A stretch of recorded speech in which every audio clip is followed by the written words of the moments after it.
तो अगर बात करें हिंदू धर्म में पाताल लोक की स्थिति पृथ्वी से नीचे बताई गई है, यानी समुद्र में या फिर कहे समुद्र के किनारे पाताल लोक की स्थिति होने की बात कही गई है।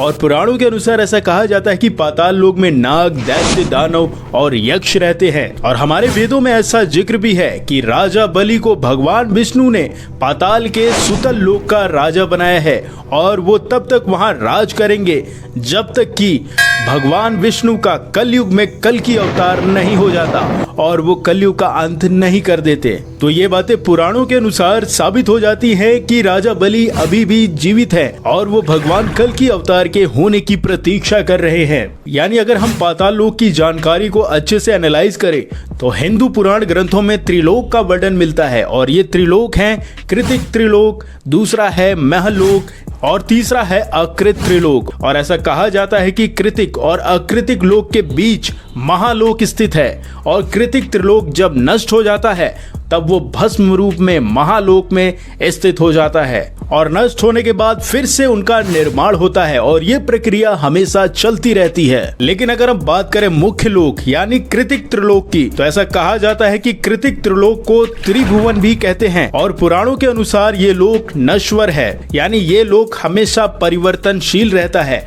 इसकी एक निश्चित आयु होती है। और इस कृतिक त्रिलोक को 3 लोकों में डिवाइड किया गया है, जिसमें आता है भूलोक, दूसरा आता है भुवलोक, तीसरा आता है स्वर्गलोक। तो अगर बात करें भूलोक की, तो ऐसा कहा जाता है कि जितनी दूर तक सूर्य, चंद्रमा और अन्य ग्रहों का प्रकाश जाता है वो पृथ्वी लोक कहलाता है। और हमारी पृथ्वी सहित और भी कई अन्य पृथ्वियां हैं जिसे भूलोक का नाम दिया गया है। और ये साइंस भी कहीं ना कहीं प्रूव कर चुका है कि हमारे ब्रह्मांड यानी यूनिवर्स में करोड़ों ऐसी पृथ्वी मौजूद है जहां पर जीवन संभव हो सकता है, जिसे हमारे पुराणों ने हजारों साल पहले ही प्रूफ कर दिया था। इसी तरीके से कृतिक त्रिलोक का दूसरा पार्ट है भूलोक, यानी पृथ्वी और सूर्य के बीच के स्थान को भूलोक कहते हैं, जिसमें सभी ग्रह और नक्षत्रों का मंडल आता है। और कृतिक त्रिलोक को तीसरे पार्ट में बांटा गया है जिसको कहते हैं स्वर्गलोक, यानी सूर्य और ध्रुव तारे के बीच लगभग 14 लाख योजन का अंतर होता है, उसको स्वर्गलोक कहा गया है। और इसी के बीच में सप्तऋषि मंडल स्थित है। तो अगर हमें पाताल लोक की जानकारी चाहिए तो इससे पहले हमें अपने भूलोक की स्थिति को जानना पड़ेगा, यानी जिस लोक में इंसान यानी हम लोग रहते हैं। तो अगर बात करें पुराणों के अनुसार तो भूलोक को कई भागों में डिवाइड किया गया है, जिसमें आता है इंद्रलोक, पृथ्वीलोक और पाताल लोक। तो हिंदू धर्म ग्रंथों में पाताल लोक से संबंधित असंख्य घटनाओं का वर्णन मिलता है।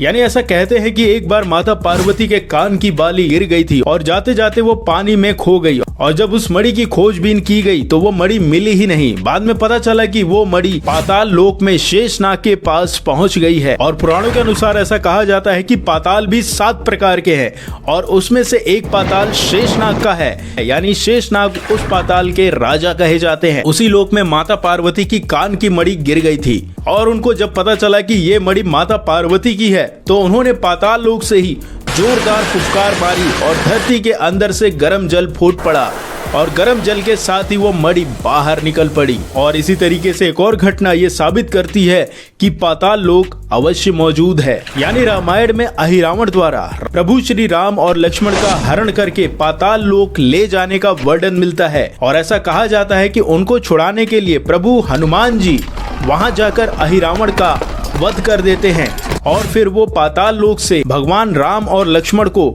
धरती लोक पर ले आते हैं। तो ये सब जानकारियां ये साबित करती हैं कि पाताल लोक आज भी स्थित है। लेकिन बात ये उठती है कि क्या पाताल लोक जाया जा सकता है? अगर जाया जा सकता है तो वो आखिर उसके रास्ते मौजूद कहाँ हैं? तो अगर बात करें पाताल लोक में जाने की तो पुराणों के अनुसार ऐसा वर्णन मिलता है कि हमारे धरती पे कई ऐसे स्थान हैं जिनके आगे पाताल नाम लगा हुआ है और ऐसा कहा जाता है कि ये रास्ता पाताल लोक की ओर जाता है। यानी जैसे कि एक स्थान है पाताल कोट, देवलोक पाताल, भुवनेश्वरी आदि ऐसे स्थान हैं जिसके नाम के आगे पाताल लगा हुआ है और ऐसा कहा जाता है कि ये वो स्थान है जहां से पाताल लोक जाया जा सकता है। और तो नर्मदा नदी को भी पाताल नदी कहा जाता है। यानी ऐसा कहा जाता है कि नर्मदा नदी के भीतर कई ऐसे स्थान हैं जहां से पाताल लोक जाया जा सकता है। और इसी तरीके से पिथौरागढ़ में भी पाताल भुवनेश्वरी गुफाएं हैं और इस अंधेरी गुफा में देवी देवताओं की सैकड़ों साल पुरानी मूर्तियां मौजूद हैं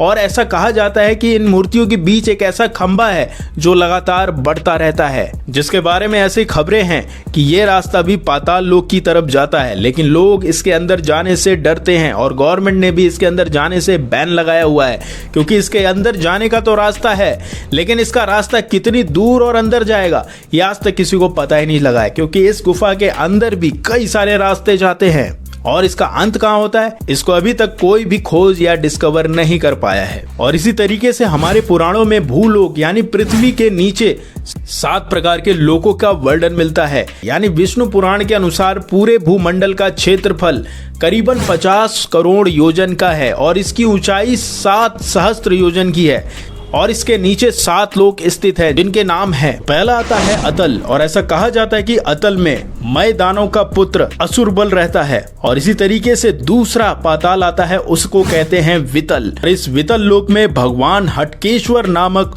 महादेव जी अपने पार्षद भूत गणों सहित रहते हैं। और तीसरा पाताल आता है, उसका नाम है सुतल, जिसके बारे में ऐसा कहा जाता है कि इसमें विरोचन के पुत्र बलि रहते हैं। चौथा आता है तलातल और इस पाताल में कहा जाता है कि त्रिपुराधिपति दानवराज मय रहता है। और 5वां लोक है महातल और इसके बारे में ऐसा कहा जाता है कि इस तल में कश्यप की पत्नी कुद्रु से उत्पन्न हुए अनेकों सिर वाले सर्पों का क्रोधवश नाम का एक समुदाय रहता है। और छठा आता है रसातल, जिसके बारे में ऐसा कहा जाता है कि इस लोक में मणि नाम के दैत्य और दानव रहते हैं। और अंतिम तल आता है, जिसको कहते हैं पाताल।